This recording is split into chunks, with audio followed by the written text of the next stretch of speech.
O primeiro reflexo, o primeiro sinal de que a pessoa dá, de que ela está desanimada, é que ela para de ir para a igreja. Ela para de ir para a igreja. Então, o povo estava desanimado. E não somente isso, os sacerdotes estavam desanimados. E não estavam fazendo a obra que deveriam fazer corretamente. Muitos deles eram corruptos, ineptos, descuidados e estavam enfadados com as coisas de Deus. O povo estava começando a questionar a Deus se valia a pena servir a Deus, porque eles não estavam vendo a diferença entre quem servia a Deus e quem não servia. Isso se refletia nas ofertas que eles traziam para o templo. Estavam trazendo animais defeituosos, estavam retendo os dízimos e as ofertas. E, é claro, o impacto na vida do povo era óbvio. Eles começaram a viver de maneira irregular, com casamentos mistos e também com imoralidade e divórcio não autorizado. Vamos começar então, capítulo 1, de 1 a 5. Aqui o primeiro ponto que nós aprendemos com Malaquias a respeito do culto é que nós temos que cultuar a Deus, porque Ele nos ama. E esse amor não é medido por bênçãos materiais, e sim pela eleição. Deus declara aqui no início do livro, verso 2, eu vos tenho amado, diz o Senhor. Aí o povo pergunta, em que nos tem amado? Como se dissesse assim, o Senhor está dizendo que nos ama, mas nós continuamos escravos, a restauração não aconteceu, nós pagamos tributos, nós estamos passando por crise financeira e os nossos adversários prosperam mais do que nós. Resposta de Deus, não foi Esaú irmão de Jacó? Contudo, amei Jacó e aborreci Esaú. A prova do meu amor é que eu elegi vocês, eu predestinei vocês para ser o meu povo, e essa é a razão pela qual vocês deviam me cultuar, e não porque vocês estão recebendo prosperidade material. Então, esse é o primeiro princípio que o livro nos ensina, que nós temos que amar a Deus, porque Ele primeiro nos amou, e odiou Esaú, e nos escolheu de entre todos os povos para sermos o seu povo. E é isso, esse amor pactual, que nos leva a adorar a Deus. Segunda coisa que isso aqui está aí no capítulo 1, de 1 a 5. O segundo princípio nós encontramos ainda no capítulo 1, de 6 a 14, que é esse aqui. Nós temos que cultuar a Deus da maneira como Deus quer e não da maneira como nós imaginamos. Toda essa passagem é uma queixa de Deus porque o povo estava trazendo para o culto aquilo que a lei de Moisés proibia. Ou seja, o povo estava trazendo, e os sacerdotes estavam aceitando, eles que eram responsáveis para fiscalizar o andamento do culto, pão imundo, veja aí o capítulo 1, verso 7, animal cego, animal coxo, animal doente, animal dilacerado. Capítulo 1, versos 8 e 13. E Deus considerava isso como sendo, olha os termos que ele usa, profanação do culto e desprezo pelo seu nome, aí do verso 6 ao verso 8, a ponto de Deus dizer assim, olha como é que ele começa essa sessão. Verso 6, o filho honra o pai e o servo ao seu senhor. Se eu sou o pai, onde está a minha honra? E se eu sou senhor, onde está o respeito para comigo, diz o Senhor dos Exércitos, a vós outros, sacerdotes que desprezais o meu nome? E vós dizeis, em que desprezamos o teu nome? Ofereceis sobre o meu altar pão imundo, e ainda perguntais, em que te havemos profanado? Veja o verso 8, quando trazeis animal cego para sacrificar, não é isso mal? E quando trazeis o coxo enfermo, não é isso mal? Então, essa era a queixa de Deus para o povo. O povo estava querendo cultuar a Deus de maneira diferente daquela que Deus havia estabelecido. E Deus não aceitava o culto fora do padrão. Ele não aceitava invenção no culto. Ele queria ser adorado exatinho do jeito que ele disse. O animal tem que ter 1 ano, tem que ser puro, não pode ter defeito. Ah, Deus, mas é o ceguinho. Eu não vou conseguir, o que é que eu vou fazer com um bodinho cego? Eu não consigo vender, não consigo fazer nada, então é o melhor que eu tenho, Deus. É com toda a sinceridade que eu estou trazendo. Não. No culto, não basta só sinceridade. Nós temos que cultuar a Deus da maneira como Ele nos revelou. Senão, olha o que ele diz aqui no verso 10. Ele diz assim, tomara que houvesse entre vós, está falando para o sacerdote, quem feche as portas para que não acendesseis debalde o fogo do meu altar. Eu não tenho prazer em vós. Deus está dizendo aqui, eu queria que tivesse aí um sacerdote, que dissesse, gente, vamos embora, acabou, Deus não está aceitando mesmo, o último que sair apaga a luz. É isso que ele está dizendo aqui. É porque ele não aceita. Se não for conforme ele disse, ele não vai aceitar o culto. Nós não podemos inventar maneira de adorar a Deus. Nós não podemos inventar maneira de adorar a Deus. Nós temos que procurar na Bíblia o culto que Ele revelou. Os princípios que estão no Antigo Testamento, repetidos e aprovados no Novo. Esse é o culto que agrada a Deus. Só sinceridade não vai resolver. Terceiro princípio. Aqui nós chegamos no capítulo 2, de 1 a 9. O culto deve ser conduzido por homens capazes, comprometidos e hábeis naquilo que eles fazem. Aqui nessa passagem, de 1 a 9, do capítulo 2, Deus se queixa dos sacerdotes que não estavam dando honra ao seu nome. Veja aí o verso 1 e 2, ele diz: ó sacerdotes, é para vós agora esse mandamento, se vocês não ouvirem e se não propuserem no seu coração dar honra ao meu nome, eu vou fazer isso. E ele lista então 3 castigos que ele queria dar aos sacerdotes por isso. Qual era o problema dos sacerdotes? Que eram responsáveis no Antigo Testamento para conduzir o culto a Deus. Primeiro, eles não estavam examinando os animais que eram trazidos pelo povo e que deveriam ser sacrificados. Era a função deles. O povo trazia os animais, o sacerdote examinava se estava de acordo com os padrões de Deus, e então o animal era oferecido, abatido, segundo o ritual da lei de Moisés, exatamente como Deus havia feito. Os sacerdotes estavam recebendo o que vinha, não é? E oferecendo em cima do altar de Deus, por isso Deus estava dizendo: estão profanando o meu culto e o meu nome. Eles também estavam enfadados com a rotina, isso ficou aqui no capítulo 1, verso 13, quando Deus diz assim: e vocês ainda dizem, que canseira, todo dia mata bicho, limpa o altar, traz oferta, não traz oferta, queima incenso, eu estou cansado dessa rotina, já não tenho mais prazer nesse trabalho. Os sacerdotes estavam dizendo isso. Já tinham perdido o interesse. Aqui, eles faziam de forma mecânica aquilo. Eu falei sacerdote, mas não é o sacerdote matava, mas quem fazia todo o trabalho mais difícil eram os levitas, não é? Os levitas que desembuchavam, tiravam a parte que era para assar, a parte que era para levar para fora, depois o levita vinha e limpava o altar, e limpava o sangue, né? Pegava a carneirada e conduzia para fora para ser morta no dia seguinte, e quando tinha tempo o levita tocava, né? Então eu fico assim impressionado com o fato de que na igreja hoje o cara sabe cantar um pouquinho e sabe tocar violão, é levita. Se é levita, então tem que deixar ele limpar a igreja, botar para fora os bêbados e os cachorros, dar chupeta na boca do menino quando está chorando, fazer todo o trabalho, porque é isso que o levita fazia. Desculpa o parágrafo, eu não resisti, vamos continuar aqui. Bom, então, tem que ser conduzido por homens capazes e hábeis. Gente, e o pior dos sacerdotes é que eles não estavam instruindo o povo na lei, como era a obrigação dele. Por conta de muito material e pouco tempo, eu estou destacando só alguns versículos da passagem. Mas aqui nesse bloco, veja comigo o verso 6 e 7, quando Deus está dizendo por que é que ele está rejeitando o trabalho daqueles sacerdotes. Porque eles não estavam fazendo a coisa direito, em termos de examinar os animais, estavam enfadados daquilo ali, mas o mais importante, ele falando aqui a respeito de Levi, de onde vinha o sacerdócio, ele diz: a verdadeira instrução esteve na sua boca, de Levi, e a injustiça não se achou nos seus lábios. Andou comigo em paz e em retidão, e da iniquidade apartou a muitos. Porque os lábios do sacerdote devem guardar o conhecimento, e da sua boca devem os homens procurar instrução, porque ele é mensageiro do Senhor dos Exércitos. Essa era a função principal do sacerdote. Ele não somente oferecia os sacrifícios, mas ele explicava ao povo o que aqueles sacrifícios representavam. Era dele e por ele que Deus falava regularmente. O profeta só era levantado quando o sacerdote falhava, mas a instrução regular do povo de Deus cabia ao sacerdote. Era da boca do sacerdote que o povo ia buscar a instrução de Deus. Mas olha o verso 8. Mas vós vos tendes desviado do caminho, e por vossa instrução tendes feito tropeçar a muitos. O culto tem que ser guiado e dirigido por homens fiéis, que sejam porta-vozes de Deus, que ensinem a palavra de Deus ao povo, que o façam de todo o coração, que conduzam o povo em adoração, que instruam o povo na palavra de Deus. Sabe o que é que Deus disse que ia fazer com aquele sacerdote? Vamos voltar aqui no verso 3. Ele diz 3 coisas, não é? Que vai amaldiçoar as bênçãos, reprovar a descendência, verso 3. E atirarei excremento ao vosso rosto, excremento dos vossos sacrifícios, e para junto destes sereis levados. A Bíblia sempre usa assim umas palavras suaves, né? Quando a gente sabe que no hebraico é bem mais forte, né? Então, qual era o problema do excremento? Quando o bicho era aberto, né?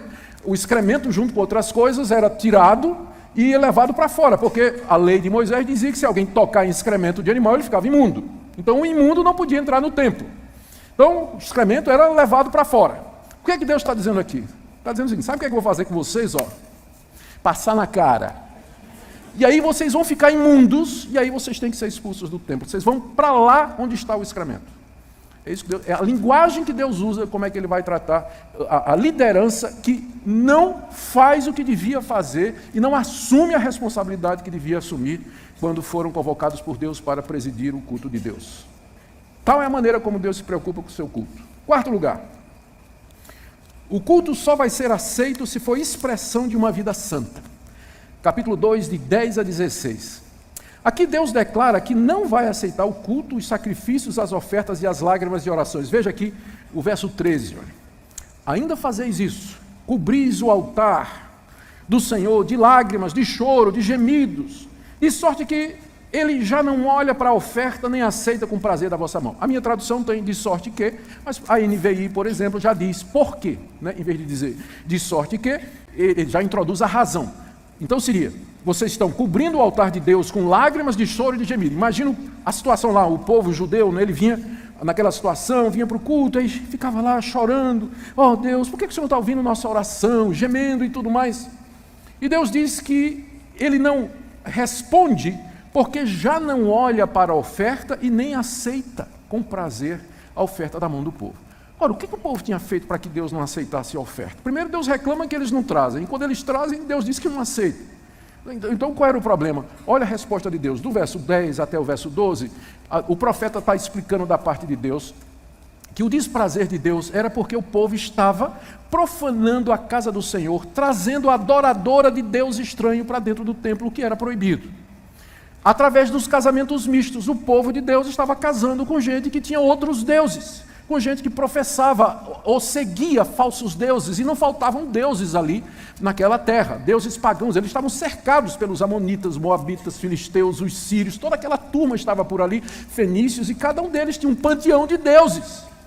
E esse truque era velho, eles tinham sido levados para o cativeiro alguns anos antes, exatamente por isso, porque eles começaram a se misturar com esses povos e trouxeram para dentro de Israel os seus deuses, e uma das maneiras de se misturar era através do casamento. Não foi exatamente essa a arma de Balaão contra o povo de Deus? Exatamente isso. Então eles estavam repetindo isso. E aí o resultado, olha, verso 11, olha a queixa de Deus: Judá tem sido desleal, e a abominação se tem cometido em Israel e em Jerusalém, porque Judá profanou o santuário do Senhor, onde o culto era oferecido, o qual ele ama, e se casou com a adoradora de Deus estranho. Então aí o pessoal ia lá, chorava, clamava, levantava um clamor, não é, a Deus, então Deus, não vou responder não. Ué, por que o Senhor não está aceitando o nosso culto, Deus? Porque vocês não estão mostrando coerência na vida de vocês. Vocês dizem que me adoram, que me amam, que eu sou o único Deus de vocês, mas vocês estão introduzindo no meio de vocês outros deuses. Mas não era só. Depois de dizer Deus no verso 13 que ele não ia aceitar, no verso 14 o povo pergunta: por que o Senhor não está aceitando o nosso culto, o nosso gemido e as nossas lágrimas? E a resposta de Deus, que vai do verso 14 ao verso 16, basicamente é o seguinte: porque vocês estão sendo desleais com a mulher da sua mocidade, ou seja, vocês estão cometendo adultério, e vocês estão se separando e repudiando as mulheres de vocês sem motivo nenhum. Está aí no verso 14. Porque o Senhor foi testemunha da aliança entre ti e a mulher da tua mocidade, com a qual tu fostes desleal. E aí, no verso final do verso 15, Deus diz: portanto, cuidai de vós mesmos e ninguém seja infiel com a mulher da sua mocidade. E no verso 16, porque o Senhor Deus de Israel diz que odeia o repúdio, e também aquele que cobre de violência as suas vestes. Essa é a razão pela qual Deus não estava aceitando o culto, porque o povo dizia uma coisa, mas vivia outra. Ou seja, aqui nós vemos a conexão entre a nossa vida e o culto. Pastor, mas isso é coisa do Antigo Testamento. Será? O que Jesus disse que nós devíamos fazer ao trazermos diante do altar a oferta e lembrarmos que o irmão tem alguma coisa contra nós? O que ele mandou a gente fazer? O que o apóstolo Paulo ensinou sobre aqueles que se aproximam da ceia do Senhor e que não são dignos de participar da ceia do Senhor, que não estão preparados para participar da ceia do Senhor? Será que a relação entre vida e culto é só no Antigo Testamento? É claro que não. No Novo Testamento também. O nosso culto a Deus, ele tem que refletir santidade de vida, que nós andamos com Deus, ele tem que ser uma expressão daquilo que nós somos. Senão nós vamos receber de Deus exatamente a mesma coisa. Você pode gritar, você pode chorar, cobrir de gemido, orar no monte e fazer campanha, fazer o que quiser. Mas se não colocar a vida em ordem diante de Deus, Ele não vai aceitar não. Esse é um princípio em toda a Escritura, não é só no Antigo Testamento não. Quinto, precisamos de purificação então para cultuar a Deus. Capítulo 2, 17, até o capítulo 3, verso 5. Olha a queixa de Deus aí no verso 17. Deus está dizendo assim: enfadais o Senhor com vossas palavras. Ou seja, Deus dizendo assim: eu estou aqui no culto com vocês, mas eu estou enfadado. Geralmente é o contrário, né? É o povo que fica assim, ó. Pastor pregando e o povo enfadado, né? Agora imagine o contrário. Os israelitas lá fazendo o culto e Deus, ó. Não é isso aqui? Vocês estão me enfadando. Eu estou enfadado com o culto de vocês. Quando é que vai terminar? Por favor. O que levou Deus a ficar... O que leva Deus a ficar enfadado com o culto? Aqui no caso, é por conta da atitude do povo. O povo estava questionando a Deus do tipo assim, está no verso 17. O povo pergunta: em que nós estamos enfadando o Senhor? Resposta de Deus: nisso que vocês estão pensando. Qualquer que faz o mal passa por bom aos olhos do Senhor, e desses é que ele se agrada. Ou, onde está o Deus do juízo? O povo estava todo na igreja para adorar a Deus, mas no coração ele estava dizendo assim: onde está o Deus da justiça? Olha os amonitas, olha os samaritanos ao nosso redor, prosperando. A nação se expandindo, estão ganhando as guerras. É um povo livre e soberano. E eles não servem a Deus. Mesma coisa os filisteus, estão aqui ao nosso redor, ali, os amonitas, aquele povo ali, ó, adora falsos deuses, adora Baal, Astarote, Renfã, todos esses deuses, eles estão prosperando. E nós que servimos ao Deus verdadeiro, estamos aqui. Somos vassalos do império, pagamos tributo, situação financeira apertada, coisa está difícil. Cadê o Deus da justiça? Por que Deus não destrói esses povos e nos faz prosperar e nos exalta? Então o povo estava ali no culto, mas o coração do povo estava nisso, questionando a justiça de Deus. Olha a resposta de Deus: tá bem, vocês querem justiça? Eu vou fazer, mas eu vou começar com vocês. Tá? Então olha aqui o que eu vou fazer. Resposta de Deus: primeiro, capítulo 3, verso 1. Eu vou mandar o meu mensageiro diante de mim, que ele vai preparar o caminho. Ele estava falando de João Batista. Eu vou mandar um mensageiro que vai preparar o caminho. Segundo, ainda no verso 1. E de repente virá ao templo o Senhor a quem vós buscais. Vocês não estão dizendo, cadê o Deus da justiça? Tudo bem. De repente eu virei ao templo. Não é isso que vocês estão querendo? O anjo da aliança a quem vós desejais. Eis que ele vem, diz o Senhor. Vocês não estão perguntando cadê o Deus da justiça? Tá bem. Eu vou mandar um mensageiro na minha frente e depois eu vou pessoalmente. Mas, verso 2. Quem poderá suportar o dia da sua vinda? Quando eu chegar aí, quem é que vai suportar a minha vinda? Quem poderá subsistir quando ele aparecer? Porque ele é como o fogo do ourives e como a potassa dos lavandeiros. O que é que ele vai fazer primeiro? Cuidar dos amonitas, dos filisteus, dos moabitas? Não. Verso 3. Ele vai se assentar como derretedor e purificador de prata. Purificará quem, em primeiro lugar? Os filhos de Levi. Espero que você desista de ser levita depois dessa passagem, que é o primeiro da lista. Primeiro da lista. Cadê o Deus de justiça? Por que não tem justiça no mundo? Não é por que o ímpio prospera? Por que o justo sofre? Vocês querem justiça? Tá bem, eu vou fazer justiça, mas eu tenho que começar com a casa de Deus. E eu vou começar com os sacerdotes, vou começar com os levitas, vou começar com os pastores, vou começar com os líderes. Para que eu tenha um culto que seja digno de mim. Eu vou começar com quem é encarregado dele. Aí diz no final do verso 3 que depois de Deus os refinar, eles trarão ao Senhor justas ofertas. Agora sim, justas ofertas, um culto agradável a Deus. E aí, a partir disso, verso 4, então a oferta de Judá e de Jerusalém, de todo o povo agora, será agradável ao Senhor, como nos dias antigos e como nos primeiros anos. Verso 5, chegarei a vós outros para juízo, chegarei contra vocês, meu povo, para juízo. Serei testemunha veloz contra os feiticeiros, adúlteros, os que juram falsamente, os que defraudam o salário do jornaleiro, oprimem a viúva e o órfão, e trocam e torcem o direito do estrangeiro em nome inteme do Senhor dos Exércitos. De que ele está falando? De gente assim no meio do povo de Deus. Não está falando do mundo, não. Vocês querem justiça? Ok, estou chegando. Ele está falando aqui de João Batista, é claro, não é? E João Batista preparou o caminho para o anjo da aliança que veio ao templo. E ele, com seu sangue precioso, purificou os filhos de Levi e o povo de Deus. E agora, pelo sangue de Jesus, nós podemos oferecer a eles sacrifícios agradáveis. É disso que Malaquias estava falando, de um novo sacerdócio, de uma mudança, porque a lei não podia aperfeiçoar nada, mas introduz uma nova lei, pelo sangue de Jesus, uma nova aliança, pela qual nós podemos oferecer a Deus sacrifícios, o fruto dos nossos lábios como sacrifício de louvor. E é pelo sangue do Senhor que nós somos purificados, pastores e líderes, e também todo o povo, para agora oferecer a Deus aquele culto que Ele deseja. E o princípio então é esse: nós precisamos ser purificados para poder oferecer culto a Deus, senão não será aceitável a Ele. Não será aceitável a Ele. Vamos para o sexto princípio. O culto deve ser uma expressão de nossa total consagração a Deus. Isso está aí, capítulo 3, de 6 a 12. Olha o apelo de Deus aí no verso 7. Eu quero chamar a sua atenção para aqui, porque isso vai nos ajudar a entender aquela questão de dízimos e ofertas. No verso 7, Deus diz assim: desde os dias de vossos pais os desviastes dos meus estatutos, e não os guardastes. Tornai para mim, e eu me tornarei para vós outros, diz o Senhor dos Exércitos. Então, o primeiro apelo de Deus aqui, primeiro ele denuncia o povo: vocês sempre foram rebeldes, como os pais de vocês, vocês também. Mas então, voltem para mim, tornem para mim. Aí o povo pergunta no final do verso 7: e que havemos de tornar? Tornar para o Senhor? Mas eu pensei que estava tudo bem entre nós e o Senhor. O Senhor está falando como se a gente tivesse se desviado. E Deus diz: sim, vocês estão desviados mesmo. Vou dar só um exemplo. Por exemplo, vocês acham que o homem pode roubar a Deus? Roubará o homem a Deus?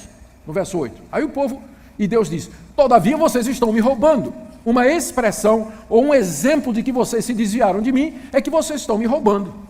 O povo pergunta: mas roubando? No verso 8, vós me roubais e dizeis: em que te roubamos? Resposta de Deus: nos dízimos e nas ofertas. A queixa de Deus, porque o povo estava roubando nos dízimos e nas ofertas, não é por causa dos dízimos e das ofertas, mas que o roubo nos dízimos e nas ofertas representava esse desvio de Deus. Deus não está preocupado com 10%, com dinheiro disso ou daquilo, mas quando isso se torna uma expressão do desvio do nosso coração. Que a primeira questão dele é: vocês têm que voltar para mim. Voltar? Nós estamos desviados? Então sim. Mas em que, Deus? Vou dar só um exemplo. Vocês acham que o homem pode roubar Deus? Não, mas vocês estão me roubando. Roubando nós sim, nos dízimos e nas ofertas. Não é que eu não preciso do dinheiro de vocês. Mas é que o órgão mais sensível do homem e mais difícil de se converter é o bolso. E quando o bolso é convertido, significa que tudo mais já se converteu.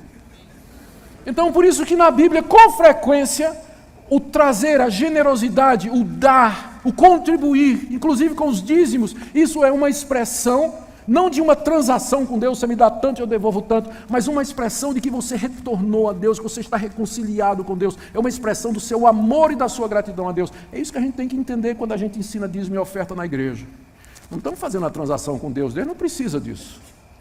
Mas é uma expressão da consagração do nosso coração. Tornai para mim, diz o Senhor. E uma das expressões de que nós tornamos é exatamente se nós somos capazes de meter a mão no bolso. Não é Zaqueu que o diga. Zaqueu que o diga se isso não é verdade. Agora vamos para o sétimo ponto. Capítulo 3, de 13 a 18. Deus aqui se queixa de que o povo está se queixando. Olha aqui, ó. Capítulo 3, a partir do verso 13. As vossas palavras foram duras para mim, diz o Senhor. O povo lá cultuando a Deus, não é? E Deus dizendo: olha, as palavras que vocês estão dizendo e pensando, elas são duras contra mim.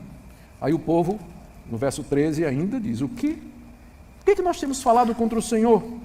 Aí no verso 14, Deus responde: vós dizeis, inútil é servir a Deus.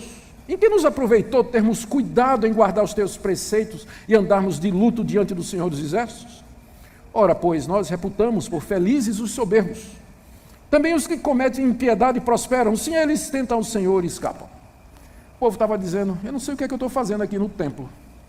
Porque de que adianta servir a Deus? Esse pessoal que não serve a Deus está prosperando. E eu que estou aqui, aos termos.